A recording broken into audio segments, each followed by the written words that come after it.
So, should we start by, I don't know, want to introduce yourself or me to introduce myself? How do we start this? You want to go first since you were gracious enough to invite me, so I'll let you go first. Sure, I'll go first. So, my name is Gianluca for everybody that doesn't know me. Um, I am from Italy. I'm Italian, but live in Copenhagen right now. And I'm the founder of a company called AI Academy. So, we do basically education around artificial intelligence for business people.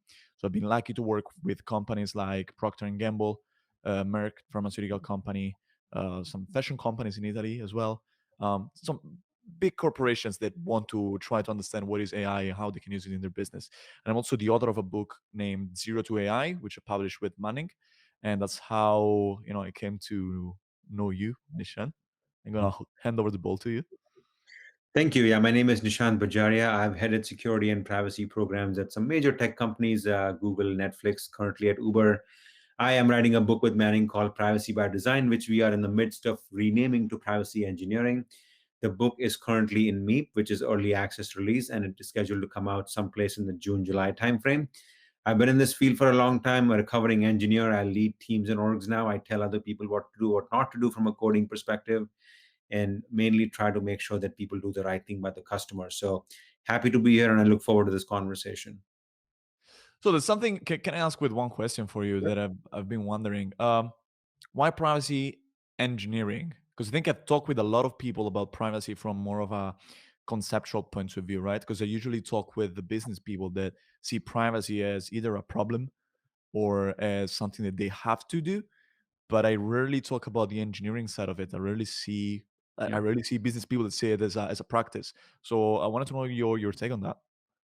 Absolutely, and that is part of the problem, this disconnected, siloed approach. So there's a couple of social phenomenon here, right? The first one is we've told our engineers all over the world, I'm sure that's the case in the EU, any company that has this bottom-up culture where engineers are told, build your tools in your silo, ship them, we will make it a process-light atmosphere where there is no need to write unnecessary documentation. You can deploy stuff with the DevOps continuous delivery framework. As a result, the engineers who write tools have a limited understanding of how somebody else operates within the company. And that lack of context means it's very hard to manage data in a careful fashion. That's number one. This lack of connection between different parts of the same company. The second aspect is the people who write the laws and the regulations. There was this iconic moment when Mark Zuckerberg testified before the US Senate in 2018 after Cambridge hit. And the Senate pro tem, Senator Orrin Hatch of Utah, asked him an interesting question. He's like, Facebook is free. How do you make money? And Mark Zuckerberg said, with a barely concealed smirk, we run ads. And a lot of the engineers I was with at that point in that room laughed loudly. They're like, oh, he doesn't even know how our business works. I'm like, that's a problem. This guy is an experienced US senator. He writes laws that we have to live by, and he doesn't understand our business. So the fact that privacy is seen as a theoretical construct, especially by the people who write laws, is a problem because the decisions you make around what you collect, what you do with it, how you use it, who you share it with, who has access to it. These are decisions made by engineers across the company at all levels, and they affect customer safety. Like I could infer from your data, Gianluca, who you are, where you live, who you love, what you eat. This is personal information that, depending upon where you live, could impact your safety, your well-being. So I feel it is a deeply engineering concept, and these solutions are going to be very, very technical as well, and not just technical, but they have to be architectural, behavioral, contextual. So that's what this book is about. Yeah, I think the super interesting thing about this, which is, by the way, the reason why I got into AI as well, is that Mm. it's so interdisciplinary. Like Yeah. it's something that you can't single-handedly solve with, some well-written code or, with some clever business idea. You need to put together a lot of different people with a lot of different ideas and, different backgrounds, most of all. So for me, my challenge has always been to try to explain these concepts that sometimes are, you know, I wouldn't say particularly hard, but they're certainly a little bit complex Mhm. to people that come from a complete different background. Like I would love to see if the US senator who asked that question to Mark Zuckerberg go through a basic AI training or a basic, data science training. Because I think a lot of people do not understand why Facebook needs the data. The thing that they like to spy on people. There's Mark Zuckerberg reading through my messages. So I think if people don't understand the use of the data, then how can they regulate? It just Yeah. like looks like these greedy companies want want to get the data because it's cool. No, they need it for a specific purpose. and if you don't understand the purpose, you can't regulate around it. Totally. And, I've tried to take a pretty dual approach in the book where it's not just about people who don't understand the big tech use of data. Right? I have friends and family who visit me often before COVID, and they would ask me, how does company XYZ make money? Their products are free, Mm, right? And I feel the conversation has to be bi-directional. For too long, this expectation has been, companies collect data, they use that data to build products. Those products are available ubiquitous, they are transparent, they're free, they're available on all platforms, and it's a pretty even trade. But behind that even trade is a lack, to your point, a lack of understanding, right? What mm. happens to my data? Who has access to it? How carefully is it kept? Am I getting my money's worth for the data that I'm giving? Right. And I feel we're at this point where, we two people went on a very nice date. They had amazing, the violin played and the dinner was beautiful. And now we're in the who's going to do the dishes and take out the trash phase of this relationship between the non-IT community and the IT community, right? Yeah.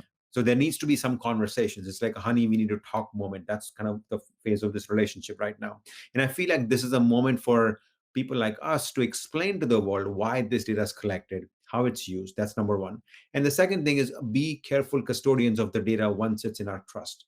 If we do both these things, then those conversations will become a lot easier. Yeah. How do you feel? Because you live in San Francisco, right? Yeah.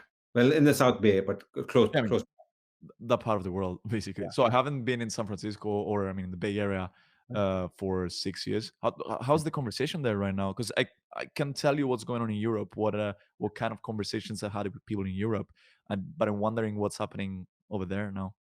Yeah, so I'll qualify my answer by saying that there are differences depending upon who you talk to. Yeah, of So course. my circle of influence tends to be other people at my level in the tech industry. And then, of course, beyond the tech industry, fintech, healthcare, those sorts of people, I talk to them often. Mhm. I also talk to VCs who often need to invest, in companies in the security privacy domain. They come to me for advice. I'm part of an expert panel to that effect. I also talk to people on the policy side. The only people who typically follow me on Twitter, I have a pretty modest following, are people who follow tech from a journalism perspective. So journalists who often reach out to me and say, "Can you explain to me how this actually works? Because I'm writing a story on this topic. I need to understand." So I tend to talk to a pretty diverse set of folks, and then I talk to friends and family who are non-tech, so I can understand the non-tech perspective. So the conversation, Gianluca, to your point, is very mixed. The tech sector is looking at it through the lens of, oh my goodness, if we were to change our business overnight, this is going to be significantly disruptive. We have 5, 6, 7, in some cases 10 years of debt in terms of history, habit, data. This is not going to change overnight. Then there are laws like GDPR, CCPA, CPRA, LGPD that require compliance and change.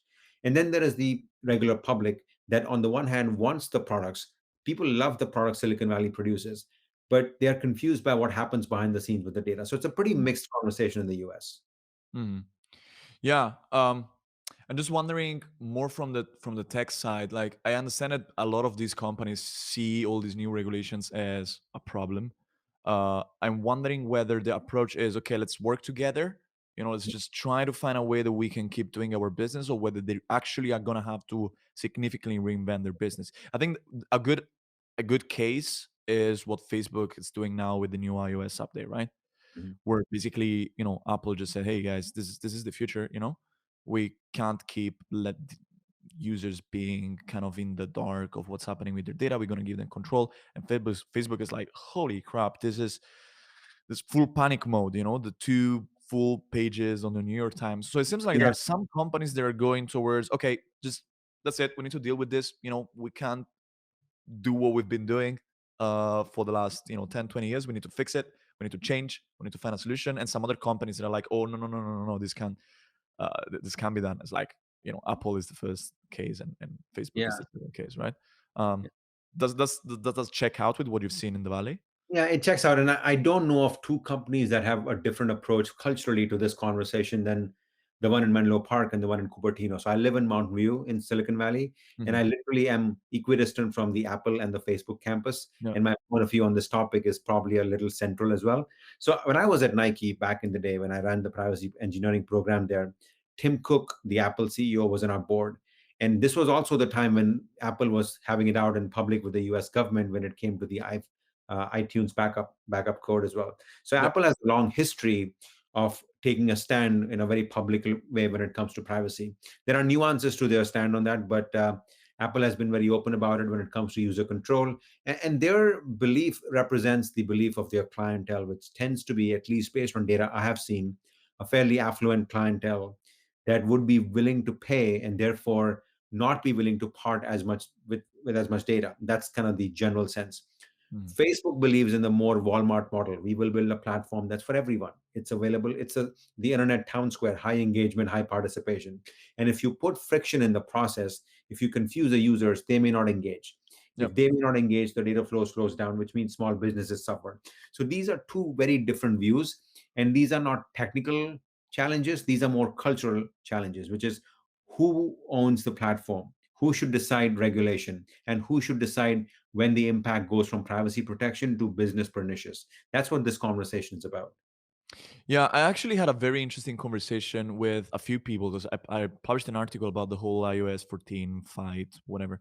And I was trying to explain people what happens when you click on an ad on Facebook Mhm. and, land on a page and then buy something. And then there's the Facebook pixel that just tells Facebook, hey, that user, they click on that ad, actually purchase the product.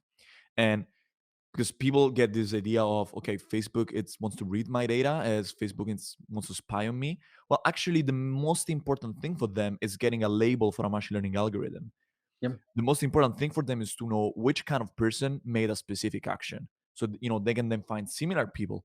And when I explain in this very simple way to people, I'm like, hey, just put yourself in my shoes as a small business. I give money to Facebook because I want them to push my message to as many people as possible. And Facebook, if they know who buys, they can just find similar people to them and can help my business grow. When you explain it that way, people are like, you know, Makes this sense. makes sense. I Yeah. can live with this. It's pretty all right. But for some reason, and I can't understand how that actually happened, um, I feel like the general idea that has been conveyed to people about Facebook, especially, or in general about how data flows through the web, is evil companies want to know everything that you do, so they're going to manipulate you into buying stuff, Yeah. which to some extent may be true in some specific cases, but not really. I mean, a lot of the stuff that the new iOS update is gonna change is just again finding labels for machine learning algorithms. And Exactly. people are fine with it when you explain to them, but it's a long conversation. It's not something that you can just show a picture and be like, "Hey, this is what's happening." Okay, cool, got it. It's not something you can explain on a pop up. You know? Do you think? Do you have any idea about why the conversation became so tense around tech companies and Yeah. the public? And therein lies the great conundrum of our time here, right? The companies that have built products that drove so much engagement, so much conversation, are struggling to explain their business model. Yeah, It's like the typical engineering story, which is an engineer wants to explain to you how their tool actually works, and in a matter of seconds, they go from 30,000 feet over to 10,000 feet under, and yeah, you lose them in like a few seconds, right? That happens with every engineer who I have worked with in my life, and that is happening now at scale with these tech companies. yeah. If I were in charge of the privacy program at Facebook, what I would basically do is on a daily basis, I would highlight engineers who explain how their product works. How does data come in? How does it get used? How does the decision making work? And you put in the caveat that this does not represent every use case, but this represents a few use cases. And the goal is to educate the public, so the people who give the data, the regular people who use Facebook on the one side, and the people who benefit from the data, that is the small businesses that you mentioned, how that connection is made. And then you explain that this interplay and this platform where this meeting actually happens, Facebook makes money off of this as well. Presenting this as a business transaction and the data role in that would humanize this process a lot more. You want to lift the veil a little bit. And for the life of me, I don't understand why Facebook hasn't done that. Because to your point, when you explain this to people, they actually understand. Now, there are two other challenges here. One is, how do you do this at scale? Because people have a lot of content coming at them, right? I'm watching this Facebook video where this engineer is explaining to me very sincerely how their tool works. But hey, suddenly there's a TikTok video over there. People tend to Yeah. get distracted easily. So how do you get people's attention so that you can educate them, is a challenge. The second thing is, the tech industry has some lessons to learn as well. Let's not be coy about that, right? There have been breaches, there have been misuses of data, there have been people who've done things to data that they weren't supposed to do. There is a reason why the trust eroded a little bit. Yeah. So the education and the erosion are both challenges that need to be overcome. But I think the path you suggested is the right path. And my hope would be that these companies that have benefited from high engagement, high reach, high dissemination should now use those learnings to reach those very customers and educate them on the how, so that the product usage continues. Because to your point, the machine learning algorithm, this whole approach depends upon people engaging for the data to flow, good quality data to come in, and that virtuous cycle to continue. If you break that cycle, it's going to be hard to re-engage at that point. Exactly, but that's the whole issue. Like again, I had to make some ads to promote one online course that I've made, and I logged in the Facebook Business Manager for the first time in like 2 years, and I Mhm. was stormed with pop-ups telling me, "Oh my God, this is changing! This is changing! Be ready for iOS 14 and all that stuff." I mean, it seems to me like it's almost like a war, on tech companies, and especially here in Europe. Um, I live in a co-living space for entrepreneurs. So we are 21, and we had a Facebook group in the beginning, and there has been a period where like two or three people moved in, and they were like, "I don't want to have anything to do with Facebook because Facebook is evil. Let's move to Discord." And within 2 years, I saw always more and more and more people that wanted to shift away from these companies. And if you ask them why, their answer is Facebook is evil. Facebook is evil. And it's really hard to just get a rational motivation from them. Just make me an example of why they're evil. Like, oh, because the Cambridge Analytica scandal. But do you know actually what happened there? Like, does anybody have a clear idea about actually what happened during that time? Um, and the problem again is the way that I look at this is that this technology, these business models are so new, they're like babies if you think about it. Like when was Facebook founded? 2004, right? Yeah, I believe somewhere in there. Yeah, It's like 17 years. It's not and even, their IPO was 2012. IPO was less than 10 years away. So yeah, it's it's yesterday, you know? And so all these mistakes that they've done, I mean, it takes time to learn all these things. It yeah. takes time. Yeah. I think Um, there's a question here for you. Somebody wants to know why they said Facebook was evil. I think that question may be directed for you in case you Yeah, want to take. that's exactly the problem that I think a lot of people struggle articulating why Facebook is evil. I think the examples that they give is the Cambridge Analytica scandal. That's one example that they usually bring up. So when I mean the story that was told to the media about the Cambridge Analytica scandal is that there was these. Maybe also you have a different perspective maybe on this. I'm gonna tell what I understood about the Cambridge Analytica story, and then maybe you can chip in with your ideas. What happened is that Facebook had pretty loose policies in terms of data sharing with apps. So there were some people who built apps built on Facebook. They were able to get psychometric data from people. Some sort of like personality quiz tests. They were really big back in the days, like 10 years ago. There were all these little games. Find out what, Harry Potter person you are. And you just click on a bunch of questions. You answer some questions, and then they tell you you are, Drago Malfoy or whatever. And with all these quizzes, they were getting a lot of, you know, psychographic data about people, and then they use this data to get information about the U.S. population, and then this data was exploited during the U.S. elections to make Donald Trump win. That's what the story that has been pushed to the media. Now, what actually happened is all these things happened, but my understanding of the truth of this interaction between the Cambridge Analytica, this consulting company, and the U.S. elections a few years ago is that some of the people from this company just consulted Donald Trump on his campaign, and from consulting to being actually able to exploit single individual data about a single person in the US, it's a long way. So Mhm. it's really hard to say that during his campaign, Donald Trump could target a specific American based on his psychographics, thanks to what Cambridge Analytica did. This is the story that I've read, and I just don't think it's technically feasible. So I don't think that's exactly what happened. What Yeah. are your thoughts on that whole story? Yeah, it's interesting. So let me first talk about the micro targeting. So a lot of the targeting based on demographics data, based on location data, was done not just by the Trump campaign in 2016, but I believe a lot of it was also done by the Obama campaign in 2012. In the ensuing 4 years, obviously, the amount of data, the amount of engagement on the Facebook platform had grown significantly. So the impact of any micro targeting had also grown as well. So I think there was probably some impact. The second point I would make is, and I don't know if this number is correct or apocryphal, but people routinely say that a certain percentage of the US population cannot name the Supreme Court justice. They cannot name the Speaker of the House. So there is a problem of civic engagement where people don't know how government actually works. We talked about how tech actually works. Most people don't know how laws are actually passed. I shouldn't say most, but a significant number. So when you end up with a lot of data, when you end up with a lot of information, when you flood the zone with factoids or half truths or untruths or misinformation or alternative facts, as was iconified by the president's former press advisor, it causes confusion and it floods the zone with information. And when enough people say the same thing, people with low levels of information tend to believe that to be true. So when you end up with micro targeting of people, when you identify folks who, based on their behavior, might be willing to support Trump or might be willing to believe the worst about his opponents, there is something there in terms of, should you be allowed unmitigated access to a platform, and then should you marry that to the level of data that's possible.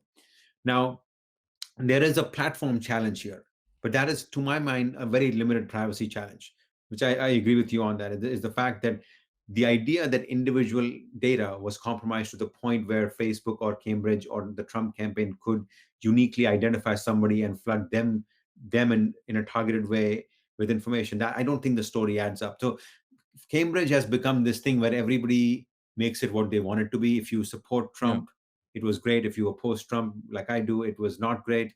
So my sense is this is part of why having a clear understanding of these platforms, having a clear understanding of data would really help. If I'm running these platforms and if I'm benefiting from these platforms, I would get on the internet and I would try to explain, here's how these things work. But at the same time, I would actually build better data hygiene. One of the reasons why people believe the worst about tech companies is because there have been a lot of bad data practices on the privacy and the security side. So in the book, I talk a lot about how do you categorize data? How do you build out a proper catalog? How do you delete data? How do you give users transparency about their data? So when you do those things, people will relate you to the capabilities you provide them, not just from an engagement perspective, but a privacy perspective as well. And then they may not associate you as much with the larger macro political challenges of the day. I think that's where the conversation needs to go. Yeah. So I really like this because I think the issue there is that Facebook did not engage really well with the issue. They kind of tried to be like, we just, it's not our fault. We just gave the tools. Then some people used it in a way that was maybe Yeah. not super clean. That but it's not our fault. That's just that's just what we do. Which I get it. It makes sense because you could potentially do the same thing with ads on the street. You know that there's a specific neighborhood in the U.S. where maybe you want to target people there are specific ideas or specific demographics, and you put a billboard in the US in a specific street. You can do the same thing with any other form of advertising. I think the problem is that Facebook is just more powerful basically, and it's Yeah. very very very powerful, which it's a big difference. I'm not trying to minimize the this difference between Facebook and anything else. Yeah. But again, Facebook, I think, did not actually address this specific point. They didn't address the fact that them being so big and so rich in data actually makes them a little bit different from these tools. They try to just scrape under the rug all these problems and be like, hey, it's not our fault. I mean, I remember back when this issue first blew up in 2018. So it was interesting. I actually was following the Twitter activity of a lot of Facebook execs at the time, and they were correctly pointing out that this was not a breach.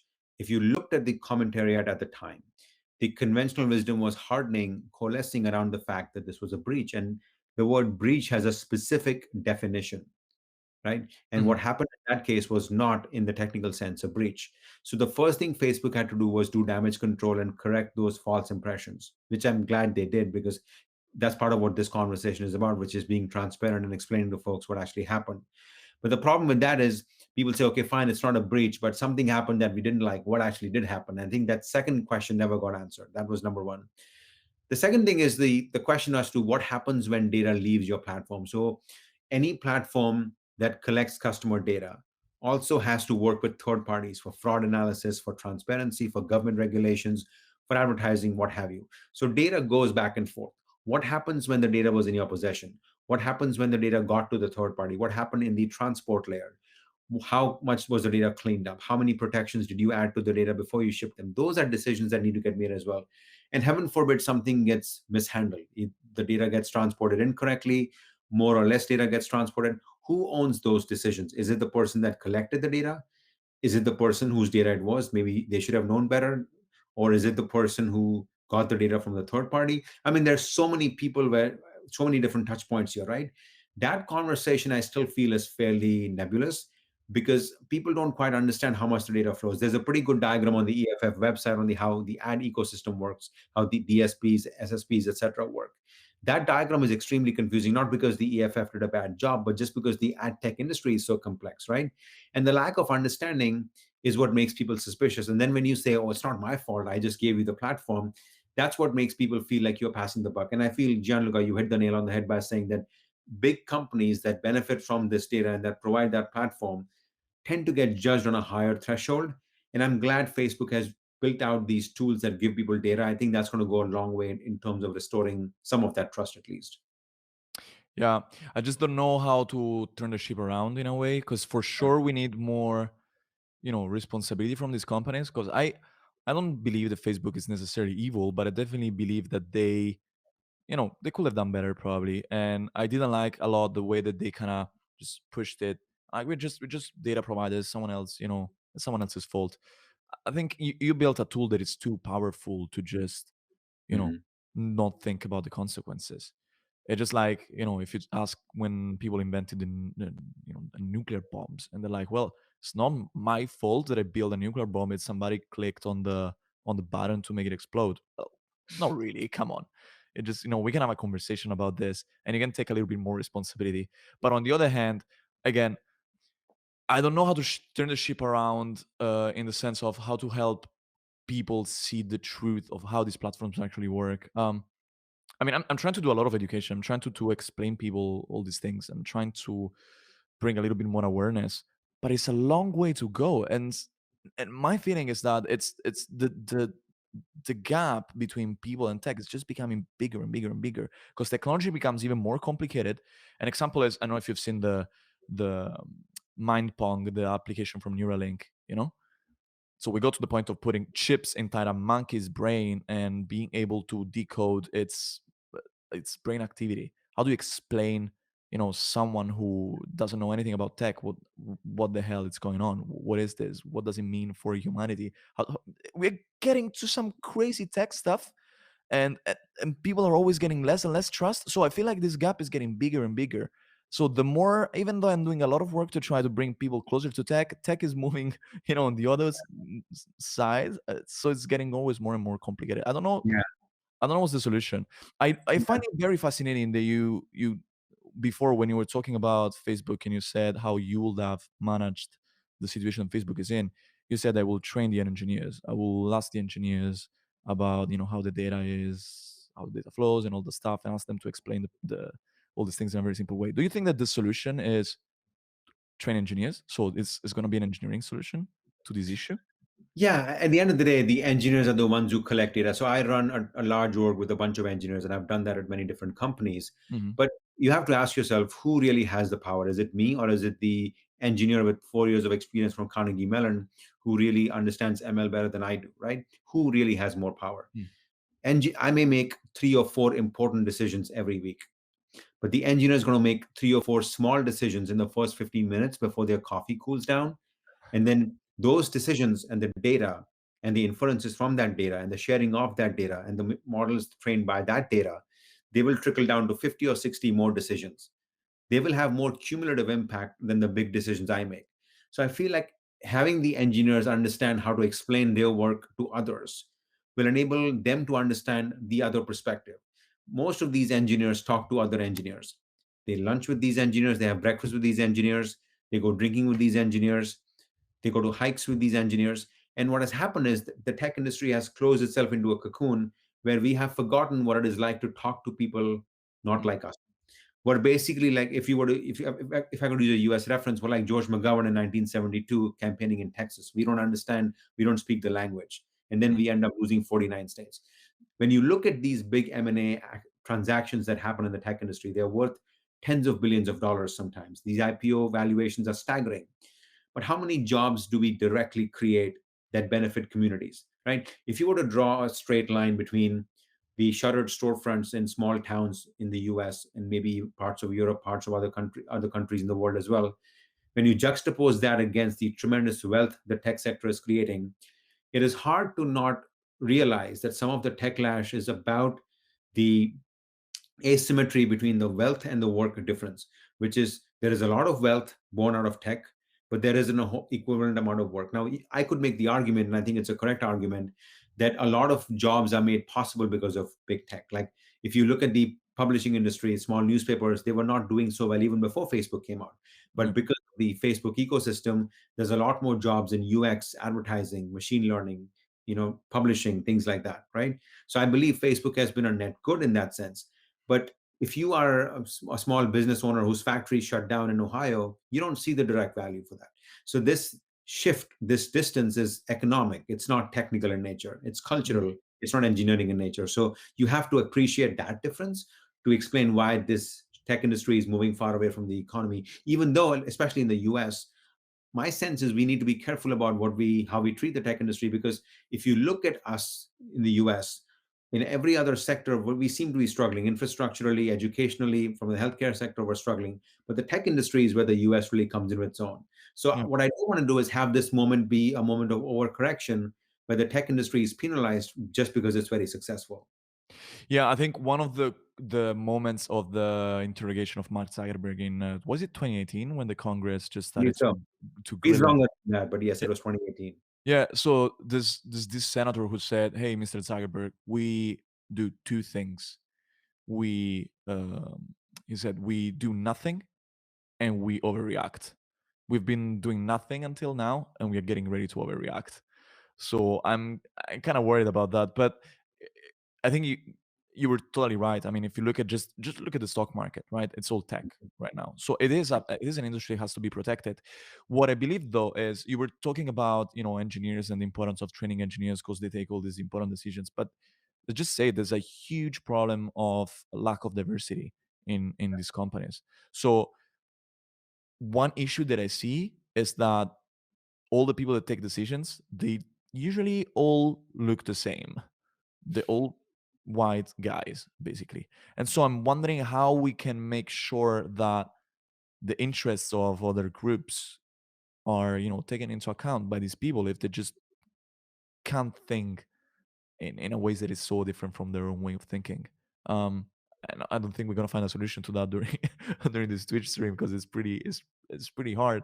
But do you have any thoughts on that? On I what do you do. think So actually, about that? I have a course live on LinkedIn Learning. So in my copious free time, I also teach courses on LinkedIn on Oh, privacy, nice. career management, inclusive tech, and whatnot. So I have a course that is live right now, another course that's being edited as we speak, and then another one that I'm writing on how we make the tech sector more inclusive, not just for Mm, privacy, but just across the board. The challenge is we went through a hiring binge about 10 years ago after the Great Recession, maybe 12 years ago, because back in 2008 2009 the only industry that was hiring was tech, and I know because I was in the sector at the time. And what happened was a lot of engineers who were hired were fairly young. They were just out of college. And at the time, the visa regime was fairly restrictive, which meant that the only people who could get hired were people who were native, who, fit the certain demographic you mentioned. And then those people have steadily risen through the ranks and are now senior directors, VPs, etc., because it's been more than a decade plus, right? So the funnel has meant that the people at the top tend to be monochromatic. And at the same time, we're also hiring people in this new moment of inclusivity and diversity. We're starting to hire more people of color, more women, but there is this asymmetry where the people at the top of the pyramid tend to be, to your point, mostly white men, versus people in the middle and the bottom tend to be very, very diverse. So who again makes the decisions, right? So we need to figure out a way where we are hiring more people of different groups, but we're also creating opportunities for them to rise within the organization by being at the table when important decisions are made. So you yeah. could have examples. So I have somebody reporting into me who didn't go through a traditional path. She taught herself how to code at a code camp. She doesn't have a fancy degree from the UCal or the Northeastern systems, but she's a very smart engineer. And I'm trying to make sure that she is in the room when important decisions are made. When it's time to have management leadership opportunities, I'm considering people like that, because who else can make more important decisions than somebody who has lived that life, somebody who Right. didn't have the tech experience, somebody who didn't have the pedigree, somebody who had to literally work their way through the system by proving themselves every step of the way. Let's face it, if you have a degree from UC Berkeley or Stanford, a lot of doors open automatically for you on the assumption that you were good to get in and good to get out. Yeah. If you don't have that pedigree, you have to work much harder. So I need people like that making important decisions. So I want to make sure that the inclusivity conversations focus not just on hiring people that are diverse, but elevating people who are diverse as well, because that'll make sure that the tech industry actually looks like the economy we build and the customer base we serve. You can't have a very diverse customer base and a very monolithic employee base, because then the disconnect gets bigger. Yeah, I never thought about this. I never thought about the fact that, the executive board of all these tech companies was, it grew out of hiring spree 10 years ago. And it makes sense. I mean, it makes me hopeful. It makes me think that, there's a cause for this, Yeah. diversity gap in Yeah. and like If probably it's I gonna. may make one more point here, there is a podcast on LinkedIn. It's a security podcast. It's one of the most prominent ones, Mm, and the attendees, even at this day and age, are disproportionately white men. And I'm like, there are people at more junior levels. I understand you want to talk to CISOs. It's a CISO dedicated podcast. And I'm like, maybe go one or two levels below the CISO, maybe go three levels below and invite people that are one day going to become CISOs, right? yeah, But the conversation, literally in this case, the conversation is among people who fit that demographic. And it's almost like you are saying, hey, come to the table, but you also have locked the door on the inside. yeah. So people who are already at the table need to make a conscious effort to make sure that others who are not at the table can get in. Let's make sure this is a more proactive conversation, because I feel the improvement of the relationship between the tech sector and the non-tech sector, a better understanding of privacy, better implementation of privacy tools within the company, building better transparency, building more trust, is all passes through this conversation about making sure that the employee base is more representative at the senior levels as well. Yeah, it makes so much sense. I get it, and I like the approach. I'm just kind of wanna change a little bit the topic, but not too much though. What do you think about the GDPR and all these regulations that are coming to tech? Because I mean, I feel like GDPR was probably one of the first massive attempts at regulating this new thing called Hmm. data sharing. Um, yeah, and now there's a new regulation about AI that just came up this week. It was just a draft, Yeah. and I see like what happened with GDPR is that the EU tried it, and then apparently everywhere else in the world is just trying to stick to it because it's just so hard to have different standards. So they just said, okay, let's just more or less all get used to these new regulations, and probably the same thing is going to happen with AI. So I'm wondering, how was it to work for the privacy department of a tech company while GDPR was published? So I was at a different company when GDPR was being drafted, and then I was at a different company when GDPR became the established law of the land. And you're right, there was a vacuum, and nature abhors a vacuum, as does the world of regulation. So GDPR it is, and GDPR is consequential because A, it is not very prescriptive. It does not have a whole lot of checklist type options. That is, Yeah. do X and you are compliant. It doesn't quite have those guarantees. Using Getting GDPR compliance is a bit like using TurboTax for filing your taxes. The information that goes in determines how good it is that the information that comes out. The challenge about GDPR is that because it was such a foundational law, everything else that comes after it, whether it's a new AI law that you're talking about, which I have not read in detail, whether it's Mm, CCPA, CPRA, LGPD, they will derive significantly from GDPR, right? The first law, the first mover advantage tends to be very, very consequential in that regard. That's number one. The second thing I would mention is that this is why the tech industry needs to make sure that they have good hygiene, and not just the tech industry, by the way. I'm talking about other companies that use data as well. So, talking about companies that run online education platforms for our kids because they're at home a lot these days, on online food delivery services, online fintech companies. All of these companies need to have better data governance, because what happens is when you end up with a lot of incidents, whether it's breaches, whether it's inappropriate access of data, whether it's ending up with data that you didn't say you were collecting, when those things happen, people will look at the end outcome. They will say, oh, tech companies have too much data. Let's regulate the living daylights out of them. yeah. But the problem starts upstream. Like I have this favorite diagram called a funnel. So I'm going to draw it on my screen. It's a horizontal funnel. So Mhm. think of it coming from left to right, where on the left hand side, data comes into the company. Then an engineer makes copies of the data. Another engineer collects more data and joins this data to third parties. Another engineer then exports his data. So as a result, the funnel grows from left to right, and you have this horizontal triangle. What GDPR is doing is regulating the right hand side of that triangle when the data size is yay big. What you want to do is regulate the left hand side, which is how much are you collecting? Why are you Yep. collecting it? Are you inventorying it correctly? Are you deleting it quickly? Are you managing access control? Are you doing proper encryption? Those foundational technical capabilities, if used correctly, if used on time, and if used consistently across the board, will mean that the likelihood and the impact of those downstream problems will go down significantly. And I feel if you do those things, it will help, if not guarantee, it'll help significantly address the concerns raised in GDPR as well. Because if you look at the controls, if you look at the remedial actions that GDPR enforces, they essentially say the same thing. They mean creating trust, right, to be forgotten, all of which is like nice, flowery language for don't Yeah. do bad stuff with the data. Yeah, yeah, true, true. But I mean, I think the interesting thing about GDPR is that it seemed to me like a first attempt at regulating a completely new problem for humanity. If you think about it, I mean, data sharing. Yeah. It's so new, right?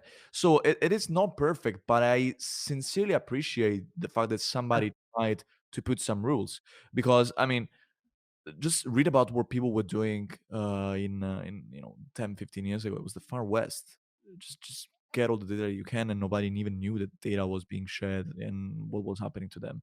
So it makes sense that somebody tried to just put some rules around it. It's not perfect though, and the same thing is happening with AI. Which, by the way, the regulation that the EU has proposed is not even that complicated. I mean, Mhm. just very briefly, what they've done is they said, okay, um, let's divide AI applications into four buckets. We're Mhm. gonna say there's a bucket of forbidden AI applications. You cannot build AI that does certain things. For instance, discriminating based on race or autonomous weapons. That's kind of stuff. That's just don't. You cannot do Mhm. that. You cannot sell it in the EU.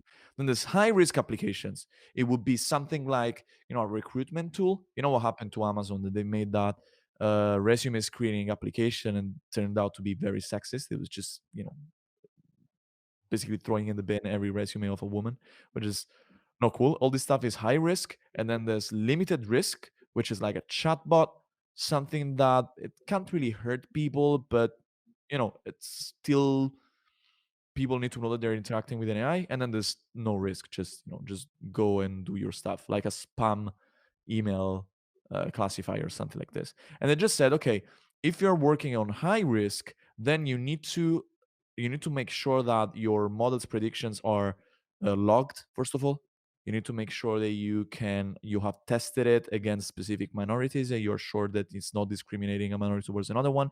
You need to test it in a specific way and log the results of your tests. You need to do this, and this. And then for limited risk applications, you need to do these other things. Is it perfect? I don't know. There are some weird loopholes. It talks about just an easy example is that it forbids to do. It puts in the high risk bucket doing face recognition, and it says you cannot do real time face recognition of people without let's say a suspect of some public safety potential issue. Let's say you cannot do it in real time, but then you can do it later, which is kind of weird, right? So there are a Yeah. little bit of things that you may have to work on, but I appreciate the fact that somebody actually said, okay, the classic tech industry approach is move fast and break things. Yeah. So can we do something so that the tech industry moves a little bit slower when it comes to stuff that could potentially harm people? This is, I think, the overall approach Agreed. of this new AI regulation, but also GDPR in a certain way, because they're like, hey, all this tech is cool, but just let's make it a little bit slower. Let's just stop for a moment and think about what are the implications for people. So Yeah. I like the approach, but the devil is in the details, I think. Yeah. The devil is not just in the details, it's also about a lot of these laws tend to be drafted based on there's always recency bias, right? Which is what is the last most pressing issue. So my hope honestly is, and I agree with you broadly that GDPR was a good thing net when it comes to the privacy angle. Its impact upon small businesses is a different conversation we can table for a different Yeah. day. But GDPR in the main was a good, sincere first attempt to get something on the table that serves as a stepping stone, if not a capstone, when it comes to regulation for data protection. And so it goes for the AI draft you're talking about as well. It's also interesting that these have come from Europe, and that's where the conversation is being shaped. My honest hope would be, and if besides the job I already have, if I had a second dream job, it would be working in some sort of a think tank that advises the government on how the tech aspect of things work, and advising industry on how the policy angle works. Because within my jobs, I tend to do the same thing, which is I don't write code, I don't write regulations, I don't approve engineering designs. So I sometimes wonder what I do at my job. I'm essentially the connecting tissue. I like to make sure that everybody in the room starts with a shared set of facts, and then we can end with a shared set of priorities. The Yeah. problem right now is that we don't have that shared set of facts. It goes back to the Facebook conversation we had earlier, right? And as a result, our priorities tend to be completely out of whack, which means from the tech side, the engagement is on collect more data, let's grow the platform. On the regulatory side, it's about let's mitigate how much you collect and what you can do with it. And those goals fundamentally are at tension, which is why how do you know you're actually complying with GDPR? So all this conversation about privacy tech, about look at the amount of VC money that's flowing into building tools for security and privacy right now. There are so many tools that get pinged Oh about yeah. every single day. How do you know these tools actually work? It's like for a lot of these tools, it's like buying for life insurance. What do you do if the product doesn't work? Well, are you going to call customer service when you are 6 feet under? No. So that's the challenge right now. So my hope is rather than trying to bolt it on after the fact, let's build it in. Let's try to make sure Yeah. that these laws are negotiated jointly by industry and government. In fact, I would broadcast these debates between industry activists like myself and the government regulators. Let's broadcast them on YouTube, on Facebook TV. Let the public hear how these laws are made. Let's have them understand how these tools actually work, and then let's come up with a regulation that makes sense in that regard. That would be a phenomenal experience. That would be a heck of a show. That would make a lot of engagement. I'm sure a lot of ads would make a ton of money. So it's a win-win-win for everyone. So that would be something to take the conversation forward. But it's not going to happen, but a boy can dream. Yeah, but I really like this approach because I think it's not a tech industry problem or a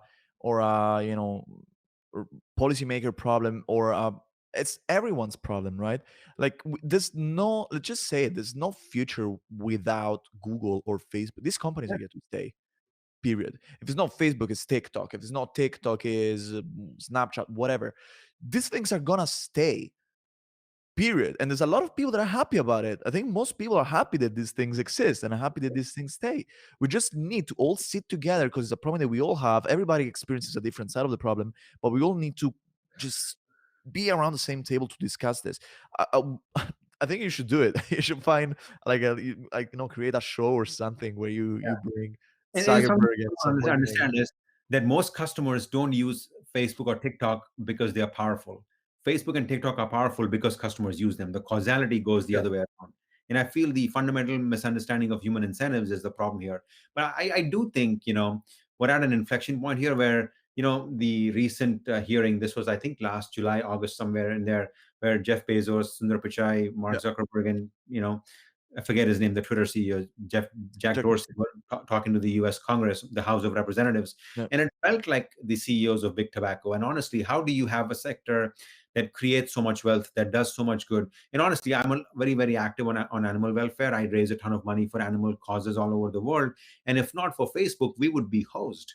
I Oh yeah. tend to be very sympathetic to Facebook because getting animals out of high kill shelters, creating awareness about elephant rides and the harmful effect they have on baby elephants all over the world, preventing deforestation in the Indonesian forest for palm oil, which hurts orangutans and gorillas, whether it's getting funds raised for animal shelters in small towns in the rural south in the US.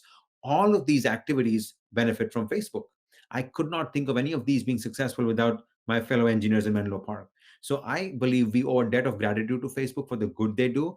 But in order for them to be able to do the good things they do, it's going to be critical for them to do the things correctly that they don't do correctly right now. Yeah. You either protect your system, or somebody who doesn't understand your system will force you to protect it in ways that doesn't protect it at all. So Yeah. I think that's a learning here. I really like the way that I look at the problem is that Facebook it's 17 years old, so it's Mhm. it's like a little baby, it's like a kid. I mean, not a baby, a kid, I will say. And when you're 12, 13, 14, you do mistakes. You do the classic stupid things that a 12 years old can do, right?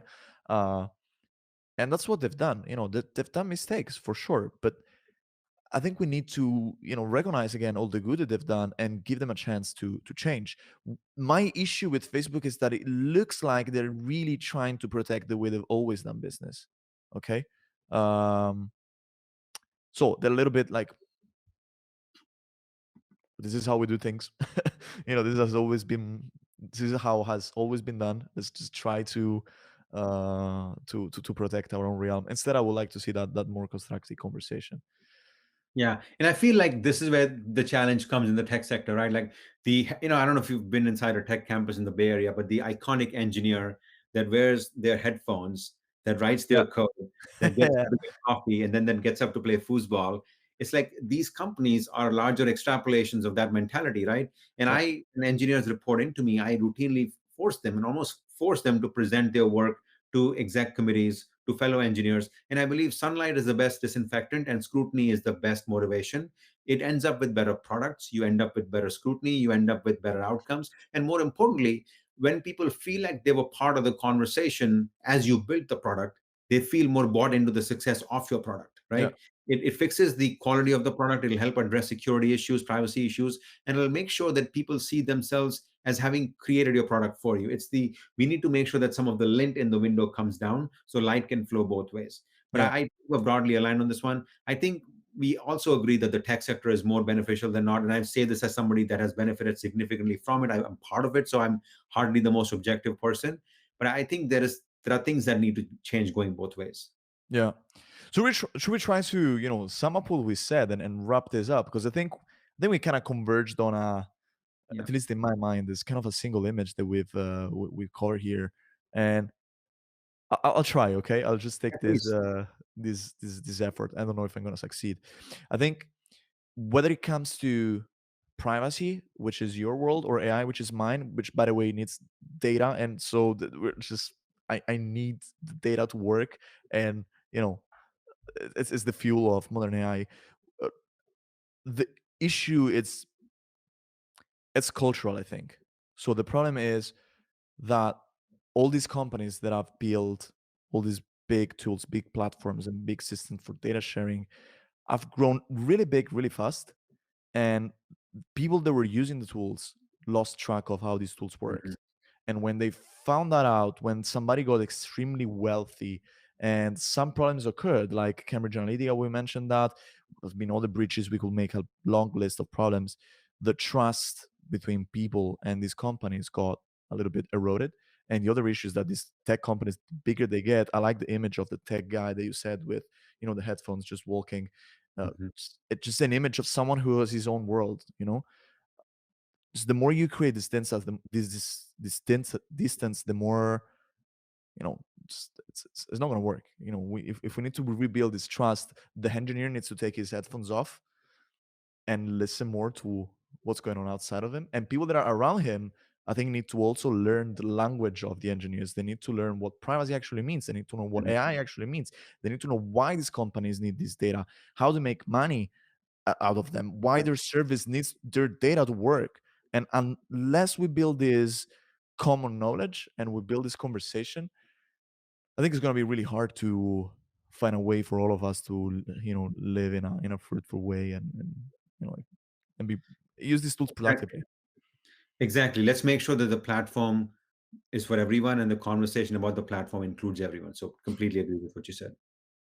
Awesome. Cool. So thank you, Nishant. It was great. Definitely. Thank you so much. This has been fun. And I know Manning will want me to say this. I would appreciate it if people could take a look at my book and give me feedback. It's Manning Publications. It's Privacy by Design, soon to be renamed Privacy Engineering. Okay, thank you so much, Gianluca, for hosting me. Thank you, Nishant. That was great. Thank you. Thank you so much. Bye, everyone.